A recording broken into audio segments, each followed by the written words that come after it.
La santé. C'est Mata Williams, responsable des ministères de la Santé adventistes en Polynésie française. Et de la même manière, on comprend qu'il y a plusieurs cancers cystiques. Donc la réalité est très loin d'être aussi jolie que la théorie. De se dire qu'en fait, j'avais envie d'aider un peu plus la population. La qualité d'un urgentiste, je pense, c'est d'avoir, comme dans beaucoup de professions, de l'empathie.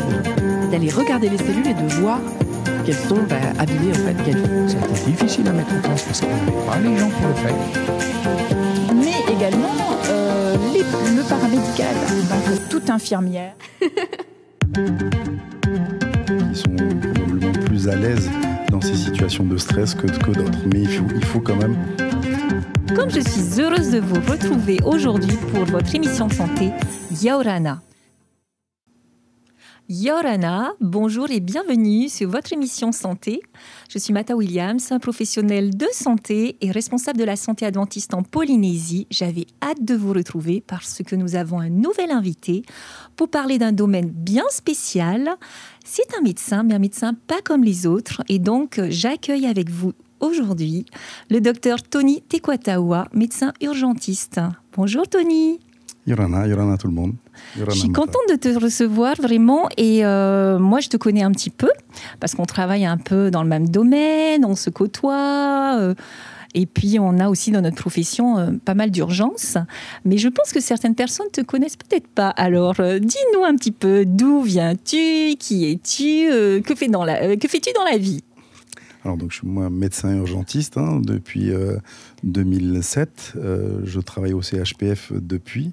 Là, j'ai pris la chefferie des urgences depuis à peu près 2 ans. Voilà, donc moi, mon parcours, ça a été une naissance en Calédonie, rapidement grandi à Tahiti jusqu'à toute ma scolarité. Puis après, je suis parti faire des études en France, avec un cursus qui est donc une première année des études de médecine, et puis 10 ans d'études. Et un retour au Fénois en 2004. C'est long quand même, hein. C'est un petit peu long, mais c'est nécessaire. Mais c'est nécessaire. Il y a plein de choses à apprendre. Et on l'avait dit dans une émission précédente, c'est aussi ça, hein, la santé, la médecine, mais c'est aussi celui qui pratique et qui l'exerce. Et il faut des années d'études. Hein. Des années d'études, avec des années aussi de pratique. Il y a un côté théorique et un côté pratique et de mise en application de tout l'apprentissage qu'il y a eu, puisque globalement, on est sur quasiment 6 ans d'études théoriques. Waouh. Alors, ma prochaine question, quelle qualité faudrait-il pour être un bon urgentiste ? Alors la médecine d'urgence, déjà pour un peu la qualifier, c'est un peu une médecine à la confluence de toutes les spécialités. Hein. On touche un petit peu à tout et voilà, il y a un côté imprévisible dans la spécialité de l'urgence qui fait aussi son intérêt.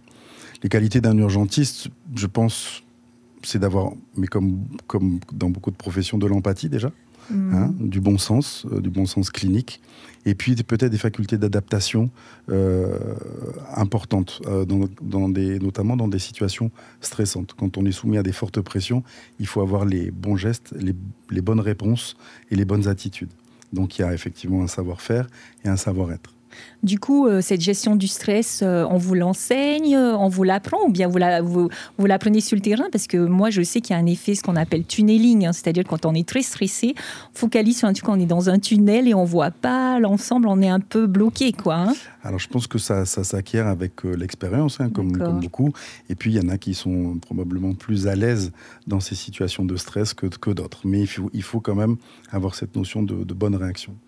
Et on pratique alors quelles compétences spécifiques un urgentiste? Les compétences, alors déjà, c'est bien parce que la médecine d'urgence a été vraiment reconnue comme une spécialité à part entière, alors qu'avant, elle était considérée comme de la médecine générale, mais un peu plus. Alors que maintenant, elle est clairement considérée comme une médecine de spécialité. D'ailleurs, quand on voit le cursus, c'est un diplôme d'études spécialisées, au même titre que pour la chirurgie, au même titre que pour certaines spécialités médicales. D'accord. Donc, c'est vraiment important. Et voilà, on touche vraiment à tout. Et l'adage dit souvent, et je le répète, c'est que souvent, les urgentistes, ils savent rien sur tout, alors que les spécialistes savent tout sur rien. Ouais, c'est une façon de parler, mais c'est pour dire vraiment que voilà, on touche à tous les domaines, que ce soit de la cardiologie, de la pneumologie, de la traumatologie. C'est vraiment un panel incroyable. Avec aussi ce côté d'imprévisibilité et aussi d'intervention ponctuelle. Souvent, je dis, les gens ne se souviennent pas beaucoup de nous, parce qu'on est déjà intervenu ponctuellement. On n'est pas dans une durée dans la prise en charge, on est surtout un passage, mais un passage obligé, parce que sans nous, les gens n'arriveraient pas jusqu'au spécialiste. Très bien.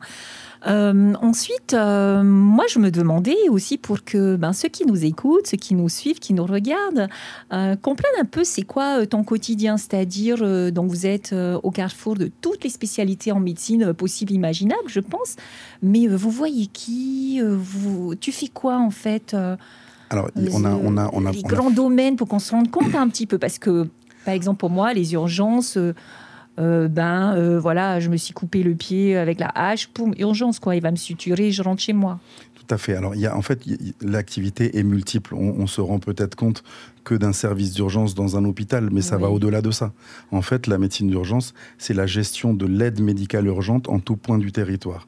Donc, ça veut dire qu'il faut que nous, on soit en capacité d'apporter une réponse à qui que ce soit en tout point du territoire. Donc, il y a une activité qui est une activité de régulation pour finalement adapter la réponse les moyens à la demande. Hein. Donc, quand je parle d'urgence dans les îles, par exemple, c'est envoyer une Ivassan, ça c'est la régulation, ou envoyer un camion au bord de la route sur un accident. Donc ça, c'est l'hôpital qui se déplace au chevet du patient. Et puis après, il y a toute la dimension hospitalière, pour le coup, qui là, effectivement, est une dimension dans laquelle on accueille les patients qui sont en capacité soit de venir eux-mêmes, soit d'être amenés par un prompt secours, c'est-à-dire souvent les pompiers, les ambulances, tout ça. Ouais. Et qui fait que là, on prend en charge les patients en intra-hospitalier. D'accord. Et on voit toutes les pathologies possibles et inimaginables. Et donc, vous voyez des tout petits. On voit, alors là, pour le coup, en Polynésie, on reçoit, c'est des urgences générales. Il y a d'autres endroits où ils ont, entre guillemets, le luxe d'avoir des urgences pédiatriques, des urgences adultes, des urgences traumatologiques avec des filières de soins. Nous, on est plutôt sur des urgences générales.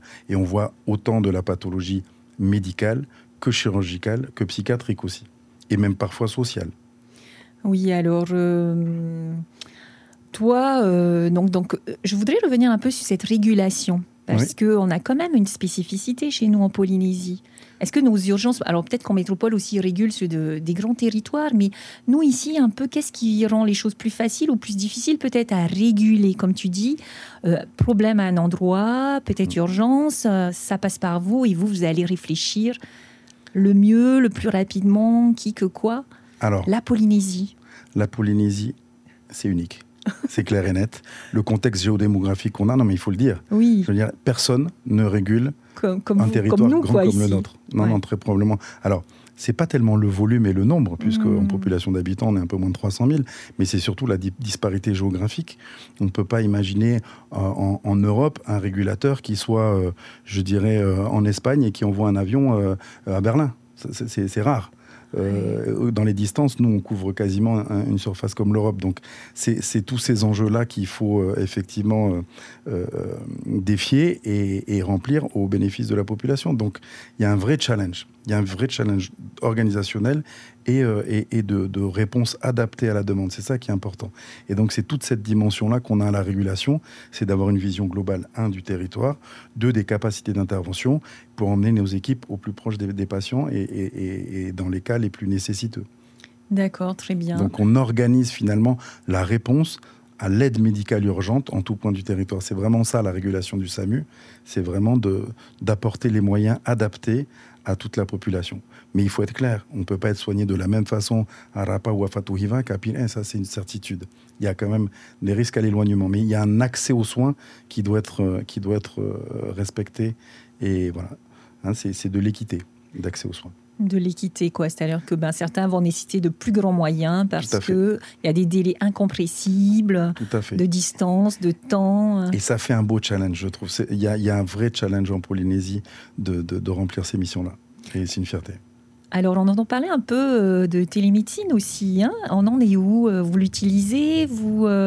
Peut-être rappeler déjà, c'est quoi aussi la télémédecine ? Alors, la télémédecine, c'est finalement une médecine, entre guillemets, à distance. Mais la télémédecine, c'est assez vaste. Ça peut regrouper de la téléexpertise, de la téléformation, de la téléassistance.